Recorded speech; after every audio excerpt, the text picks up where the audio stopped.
8 মাসের গর্ভবতী ইভা আস্তে আস্তে রান্নাঘরে আসলো। চুলার উপর দেখতে পেল দুধের পাতিল। ইভার দুধ খেতে ইচ্ছা করলো, তাই একটা গ্লাস হাতে নিয়ে পাতিল থেকে দুধ ঢেলে গ্লাসে চুমুক দিয়ে দুধ খেতে লাগলো। এমন সময় ইভার শাশুড়ি হাজেরা বেগম দৌড়ে এসে দুধের গ্লাসটা টান দিয়ে হাতে নিয়ে হুঙ্কার ছেড়ে বলল, তোমার সাহস কি করে হয় আমার মেয়ের জন্য এনে রাখা দুধ তুমি খেয়ে ফেললে? বাবা মা কি কোনোদিন গরুর দুধ খাওয়ায়নি? আমার প্রিয়া প্রেগনেন্ট, ওর এখন পুষ্টির প্রয়োজন, তুমি কিভাবে ওর দুধ খেলে? এভাবে চুরি করে খেলে পেটে যেটা আছে ওটাও তো চোর হবে। আম্মা, কথাবার্তা ঠিক করে বলুন, আমার অনাগত সন্তানকে নিয়ে একটাও বাজে কথা মুখেও আনবেন না। অনেক সহ্য করেছি আপনাদের অত্যাচার। কি বললে? এত বড় কথা? বলে দৌড়ে রান্নাঘর থেকে বের হয়ে গেল। খাবার টেবিলের সামনে এসে দাঁড়িয়ে নেকা কান্না করতে করতে ছেলে আর স্বামীকে ডাকতে লাগলো। ইভা আস্তে আস্তে পাশে এসে দাঁড়িয়ে বলল, ডাকলে কেউ আসবে না, কারণ বাসার সবাই আপনাকে চেনে। আপনি কোন ধরনের মানুষ সেটা সবাই জানে। চোরের ঘরের চোর, এত বড় বড় কথা কিভাবে বললি? তুই আমার মেয়ের দুধ কেন খেয়েছিস সেটা বল। আপনার মেয়ে 5 মাসের প্রেগনেন্ট, আপনার মেয়ের পুষ্টিকর খাবার প্রয়োজন, আর আমি 8 মাসের প্রেগনেন্ট, আমার পুষ্টিকর খাবারের প্রয়োজন নেই। আর বাবা মায়ের কথা বলছেন, বাবা মা তো আমাকে তাদের বাড়িতে নিয়ে যেতে চায় সেই বাবু পেটে আসার পর থেকে, কিন্তু আপনি আমাকে যেতে দিলেন না। আপনার মেয়েকে আপনার কাছে এনে রেখেছেন আপনার মেয়ের যত্ন করার জন্য। আমি চলে গেলে রান্না বান্না কে সামলাবে? ঘরের সমস্ত কাজ কে করবে? আপনার মেয়ের রেস্টের প্রয়োজন, আর আমি তো পরের মেয়ে, আমার কোনো রেস্টের প্রয়োজন নেই। কি তোমার মুখে এত বড় কথা? এত সাহস হয়েছে তোমার? আজ অপু আসুক বাড়িতে, আমি এর শেষ দেখে ছাড়বো। কি করবেন? এই অবস্থায় ছেলেকে দিয়ে মার খাওয়াবেন? হাজেরা বেগম রাগে অকথ্য ভাষায় ইভাকে ও তার অনাগত বাচ্চাকে গালাগালি ও অভিশাপ দিতে দিতে ডাইনিং টেবিলের সামনে থেকে হাফ গ্লাস দুধ হাতে নিয়ে বাসার ভেতরের দিকে চলে গেল। ইভাও তার রুমের দিকে চলে গেল। হাজেরা বেগম প্রিয়ার রুমের সামনে আসতেই প্রিয়া রুম থেকে বের হয়ে বলল, আম্মা, দুধ কই? দেখ দেখ, তোর ভাইয়ের বউ তোর জন্য রাখা দুধ সব খেয়ে ফেলেছে। কথাটি শুনে প্রিয়া রাগান্বিত হয়ে বলল, ঘরে দিন দিন কাল সাপ পুষছো, একটু দুধের লোভ সামলাতে পারে না। এমন সময় ইভা এসে পাশে দাঁড়িয়ে বলল, শুধু হাফ গ্লাস দুধ খেয়েছি, সেজন্য তুমি আমাকে কাল সাপ বানিয়ে দিলে? আর গত পরশু তোমার ভাই আমার জন্য আম এনেছিল, আমি একটা খেয়েছি আর তোমাকে 3টা আম দিয়ে এসেছিলাম। ইভার কথা শুনে প্রিয়া চোখ বড় বড় করে বলল, দেখেছো মা, কত বড় একটা খোঁটা দিল আমাকে। আজই আমি বাবুকে বাসায় আসার আগে আম নিয়ে আসতে বলবো, তারপর 3টা আমের জায়গায় 6টা আম আমি তোমাকে দিব। আজ তোমার ভাইয়া বাসায় আসলে আমি হাফ গ্লাস দুধ খেয়ে যে অপরাধ করেছি তার বিনিময়ে 5 গ্লাস দুধ আমি তোমাকে কিনে দিব। বলেই ইভা তার বেডরুমের দিকে চলে গেল। প্রিয়া বলল, আম্মা, তোমার সামনে তোমার ছেলের বউ আমাকে অপমান করলো, আর তুমি কিছু বললে না? হাজেরা বেগম রাগে ফোঁসফোঁস করতে করতে বলল, ছোট লোকের বেটি বড় বড় কথা বলে। আজ অপু বাসায় আসো, তোর সাথে যে খারাপ আচরণ করেছে এর বিচার আমি অপুর কাছে দেব। তুই এ নিয়ে টেনশন করে তোর শরীর খারাপ করিস না মা, চল রুমে চল, এখন তোর রেস্ট নেওয়ার সময়। বলেই প্রিয়াকে নিয়ে বেডরুমের দিকে চলে গেল। রাতের বেলা অফিস শেষে অপু বাসার ভেতরে প্রবেশ করতেই অপুর মা দরজার সামনে এসে দাঁড়িয়ে বলল, তোর বউ ইদানিংকাল অতিরিক্ত কথা বলে, আমার মুখে মুখে কথা বলে। প্রিয়া অসুস্থ মানুষ, ওর জন্য আমি দুধ চুলার উপর রেখেছিলাম, সেই দুধটা পর্যন্ত তোর বউ খেয়ে ফেলেছে। কত বড় চোর হয়েছে! দুধ কেন খেলো এটা জিজ্ঞাসা করতেই তোর বউ উল্টা তেলে বেগুনে জ্বলে উঠেছে। তোর বউ কি হাতির 5 পা দেখেছে? অপু মুচকি হেসে বলল, মা, আমার মনে হয় ইভা হাতির 6-7টা পা দেখেছে, তাই হয়তো এরকম ব্যবহার করছে। একটা কাজ করি, ওকে ওর বাবার বাড়িতে দিয়ে আসি। তোর যেটা ভালো মনে হয় তুই সেটা কর। আচ্ছা মা, তুমি টেনশন করো না, আগামীকালকেই ইভাকে ওর বাবার বাড়িতে দিয়ে আসবো। তারপর তুমি আরামসে প্রিয়াকে যা ইচ্ছা তাই খাওয়াতে পারবে। তখন চোর থাকবে না, চুরি হওয়ার ভয়ও থাকবে না। বলেই অপু বেডরুমের দিকে চলে গেল। হাজেরা বেগম মনে মনে বলল,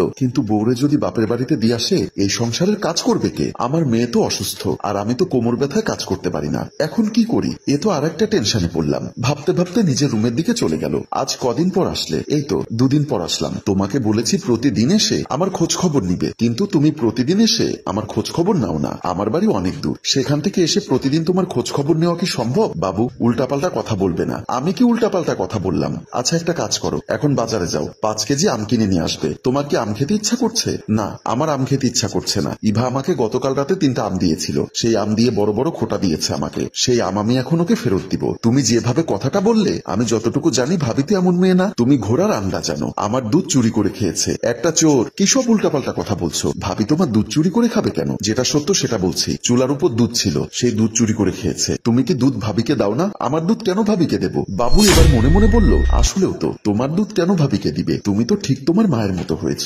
ভাবতে ভাবতে ওয়াশরুমের দিকে চলে গেল। হাত মুখ ধুয়ে এসেছো? চলো তোমাকে খাবার দেই, আগে এখানে বসো, তোমার সাথে কথা আছে। আগে খাওয়া দাওয়া করে এসো, তারপর না হয় কথা বলবে। তোমাকে আমি আগামীকাল সকালে তোমার বাবার বাড়িতে দিয়ে আসবো। অপুর কথা শুনে ইভা অবাক হয়ে বলল, কেন হঠাৎ বাবার বাড়িতে যাব কেন? তোমার এই মুহূর্তে তোমার বাবার বাড়িতে থাকা উচিত। আমি তো বলেছি আমার সন্তান আমি এই বাড়িতে প্রসব করব এবং তুমি আমার পাশে থাকবে। আমি বাবার বাড়িতে যাব না। উল্টাপাল্টা কথা না বলে ব্যাগ গুছিয়ে রাখো। আমি গেলে তোমাকে রান্না করে কে খাওয়াবে? ইভা, তুমি এই অসুস্থ শরীর নিয়ে কেন রান্না করবে? আমি তো আম্মাকে একজন কাজের লোক রাখতে বলেছিলাম। আম্মা কাজের লোক কেন রাখেনি? দেখো আমার কিচ্ছু হবে না, আল্লাহর রহমতে আমি অনেক সুস্থ আছি। ইভার কাঁধের উপর হাত দিয়ে অপু বলল, তুমি কেমন আছো সেটা আমি অনেক আগে থেকে থেকেই বুঝতে পেরেছি, আমাকে আর তোমার বোঝাতে হবে না, আমি যেটা বলছি সেটা করো বলেই বেডরুম থেকে বের হয়ে গেল। হাজেরা বেগম বেডরুমের সামনে এসে দরজার পাশে দাঁড়িয়ে প্রিয়া প্রিয়া বলে ডাক দিল। প্রিয়াও বাবু রুম থেকে বের হয়ে আসলো। প্রিয়া জানতে চাইল, আম্মা কি হয়েছে, কিছু বলবে? সকালের ঘটনাটা অপুর কাছে বলেছিলাম, অপু বলল ওর বউকে নাকি ওর বাবার বাড়িতে দিয়ে আসবে। বাবু বলল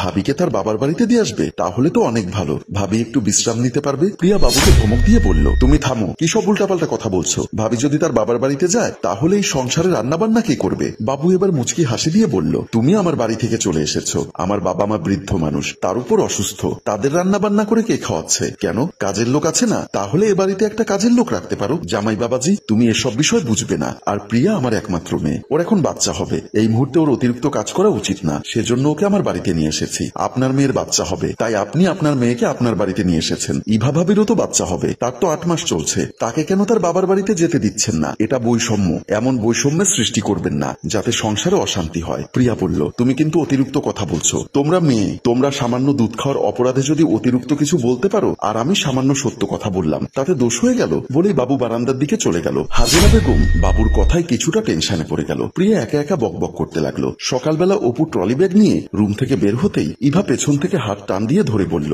এমনটা করো না, আমি বাবার বাড়িতে যাব না। প্রিয়া তার রুম থেকে বের হয়ে এসে বলল, এখন আর নাটক করো না, যেতে যখন চাইছো তখন চলে যাও। প্রিয়া, বিশ্বাস করো, আমি বাবার বাড়িতে যেতে চাইছি না। আমি বুঝি, আমাকে আর বোঝাতে এসো না, সংসারের কাজ করতে হয়, সেই ভয়ে বাবার বাড়িতে যাচ্ছ।